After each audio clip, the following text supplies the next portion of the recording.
bienvenue dans une nouvelle vidéo. Alors aujourd'hui je vais vous parler d'un fait marquant qui a eu lieu l'année dernière dans ma vie. C'est la période, le trimestre où j'ai perdu 23 kilos en 3 mois et demi. Tout le monde me demande mais comment t'as fait, C'est tout simple, une seule chose, j'ai arrêté le sucre. Du jour au lendemain, c'est-à-dire les sucres lents, les sucres rapides, les sucres naturels, c'est-à-dire les sucres lents, c'est les féculents, les pâtes, les riz, le pain, les sucres rapides, chocolat, gâteau, etc., etc. Et les sucres naturels, les fruits. Il y a du sucre.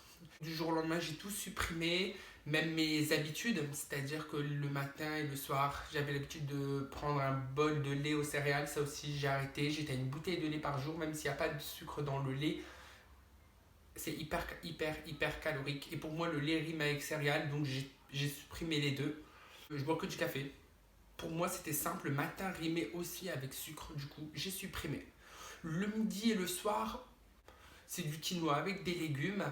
Une habitude que je n'ai pas changée, c'est le fromage et la charcuterie à gogo. Parce que le chorizo, c'est toute ma vie. Toute ma vie, toute ma vie, toute ma vie. Et il n'y a pas de sucre dans la charcuterie, il n'y a pas de sucre dans le fromage. Du coup, ça, par contre, je continue à manger. Donc ça va, je mets avec la poêle du chorizo ou de la charcuterie, etc. Avec des légumes, des légumes, des légumes, des légumes. Et du fromage à gogo, tout simplement. Et ça a fonctionné. Parce qu'en fait, dans mon régime que j'ai suivi, j'ai juste arrêté le sucre. J'ai pas arrêté autre chose. C'est-à-dire que tout ce qui est graisse, j'ai continué à en consommer. Et sans modération. Mais il faut savoir que le sucre est plus nocif pour la santé que les matières grasses. C'est-à-dire que maintenant on me dit mais Thomas tu préfères manger un gros saucisson sec ou un petit biscuit, un petit lu, je prends le saucisson direct. Direct, je prends le saucisson. Une petite anecdote par rapport au saucisson, quand il y a eu le premier jour du confinement, tout le monde a couru vers les pâtes, les pâtes, les pâtes, les pâtes. Moi je suis rentré dans le carrefour, j'étais là, mais où est le chorizo, où est le chorizo, où est le chorizo?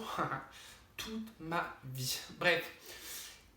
Comme quoi, si j'ai réussi, tout le monde peut le faire. J'ai une collègue qui a pris du poids suite à une grossesse. Je lui ai suggéré justement de faire ce régime sans sucre. Elle a perdu 7-8 kilos en un mois, donc franchement, c'est possible. Et il faut savoir que votre organisme va justement constater ce manque de sucre. Du coup, ce qu'il va faire, c'est qu'il va puiser sur vos graisses et donc vous allez dégonfler. Après, il faut savoir que là, maintenant, moi, ça fait un an que j'ai fait ce régime, mais je ne perds plus un seul kilo. Pourtant, je continue toujours à ne pas consommer de sucre. Peut-être parce que justement, le corps a un certain quota qui fait qu'il dit stop. Ce que vous allez aussi constater après un mois de régime, c'est que vous allez vous sentir beaucoup plus concentré, réfléchi, mieux dans votre tête et dans votre peau. Niveau symptômes, j'en ai pas vraiment eu. Peut-être la première semaine, je me sentais un peu fatiguée, certes. La deuxième ou troisième semaine, ça a été l'effet tout inverse. J'ai été beaucoup plus réfléchi, j'étais beaucoup moins fatiguée. Ouais, j'ai resté ça. Autre chose, je n'ai quasiment pas fait de sport pour perdre ces 23 kilos là. La seule activité entre guillemets sportive que je pratique, c'est la marche. Parce qu'il faut savoir que j'essaye de prendre le métro le moins possible, même quitte à faire une demi-heure à pied.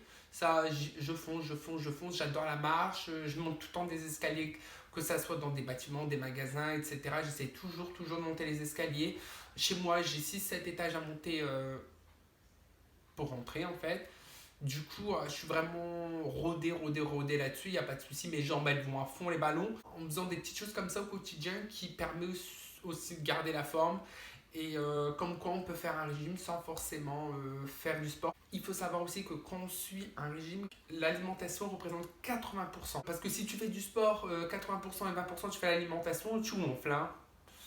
Actuellement, j'ai toujours pas repris le sucre. C'est toujours plus ou moins difficile, surtout dans cette période de confinement, parce qu'on s'ennuie, on pense qu'à manger.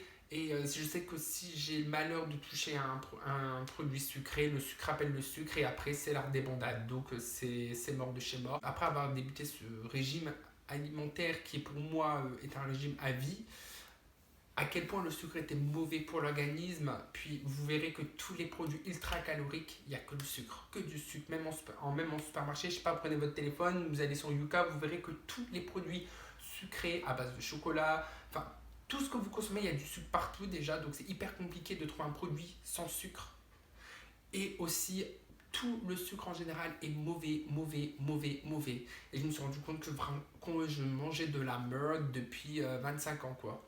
Pour moi, ça devrait être interdit, quoi, de pouvoir justement vendre du sucre, enfin, aux êtres humains. Enfin, c'est comme, c'est juste du poison, mais bon, après ça, c'est notre histoire. Mais franchement, ce régime-là est spectaculaire. Je le conseille à tout le monde. Si vous voulez perdre du poids d'une façon radicale, saine, mais aussi sur la longue durée, franchement, foncez, hein. Il n'y a rien à dire.